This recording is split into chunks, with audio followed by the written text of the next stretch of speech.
各位老师好，本小节将会跟大家讲解站桩时的胯与裆。那么很多老师应该出现过这样的一个问题，来，我们大家把腿打开，两脚与肩同宽或略宽于肩。大家在站桩时会有不同程度的，为了找到膝盖和脚尖形成同一方向的这个外形而去进行撑腿。那么我们很多老师认为这样就是一种圆裆。那么咱们本节小课呢，就是跟大家强调的重中之重，我们先把裆胯分清楚。来，老师们，我们可以摸一下，将手呢放在我们的大腿内侧根部。我们的大腿内侧根部呢，它有一个什么样的作用呢？来，我们伸出一只脚，看我们内侧在进行相合时，脚尖会随着咱们的腹股沟，也叫髂腰肌，也叫胯，会随着它的相合而进行一个内旋。同理，它也会进行一个外旋打开。那么这个位置呢，就是我们的胯，它的作用呢，可以带动我们的腿进行内旋和外旋的一个运动。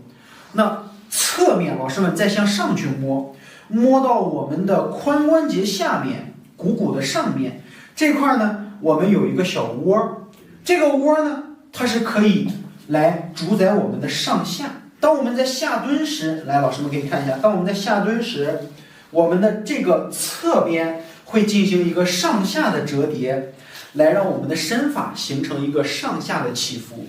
所以呢，胯不能仅仅是内侧，也不能仅仅是外侧，而是从内到外的一整条弧线。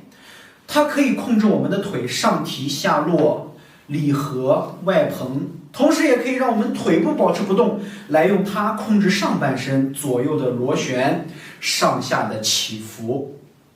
所以胯它是一个球窝的环形关节，可以进行这样的一个环绕运动。那么老师们，如果我们在站桩时刻意的撑膝盖，是不是就将膝关节向外螺旋了？所以呢，不要去把圆裆认为成是撑腿。那么正好引入一下我们的裆部是哪？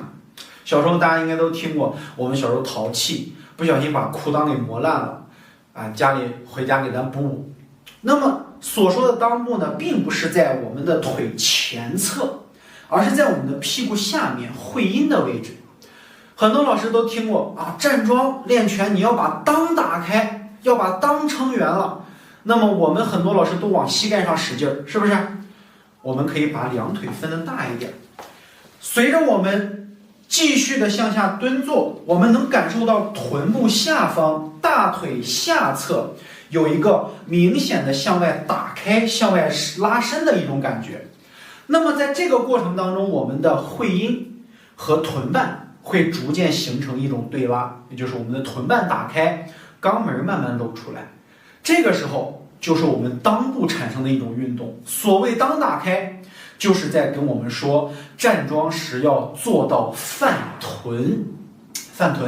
那么胯就是我们在站桩时能够做到泛臀的首要前提。我们只有将胯进行一个正确的开合，才能将我们的裆打开，臀部外泛。那么好，老师们，咱们把这个地方好好讲讲什么叫做圆裆，什么叫做松胯，也是本节课最重要的内容了。首先，老师们可以看一下，在站桩时，来，两腿打开。很多老师都知道，胯要上下折叠，随着膝关节的弯曲，我们臀部下坐，来让身体立身中正。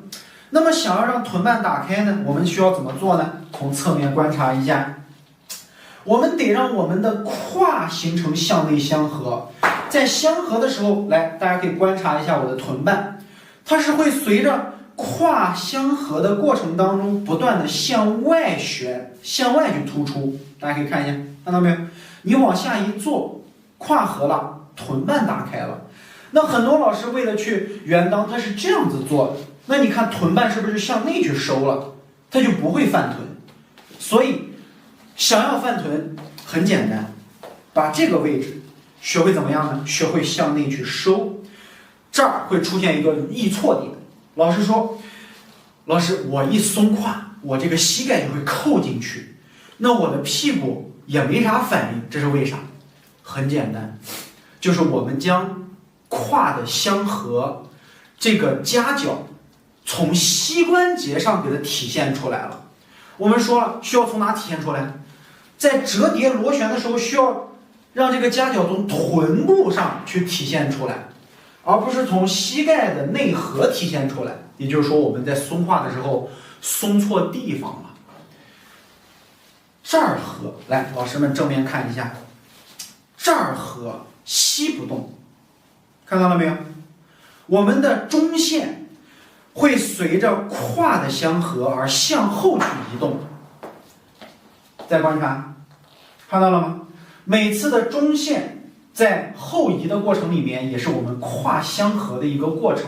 我们本来是这样站立，对不对？随着我们屈膝放松下沉，松胯相合，我们的中线呢会不断的向后去位移，慢慢形成一种类似于坐板凳的姿势，正好来去把我们的胯折叠的夹角来运化到我们的身体中线向后去进行位移上，就形成了松胯的姿势了。那什么叫圆裆呢？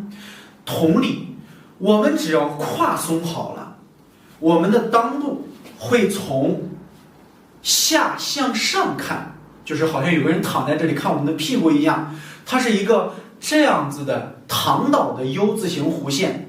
这个圆裆是这样子在圆，而不是这样子在圆。那么大家就需要去正确的分析和判断，如何能把圆裆体会到咱们的臀部和胯上，还是怎么样？核心还是在我们的松胯上面。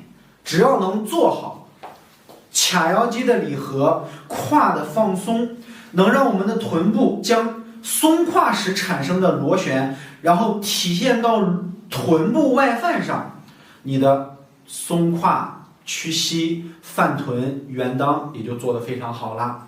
所以这里老师们要勤加练习，一天两天肯定是不一定能练出来的，因为这个需要我们腿部力量的支撑。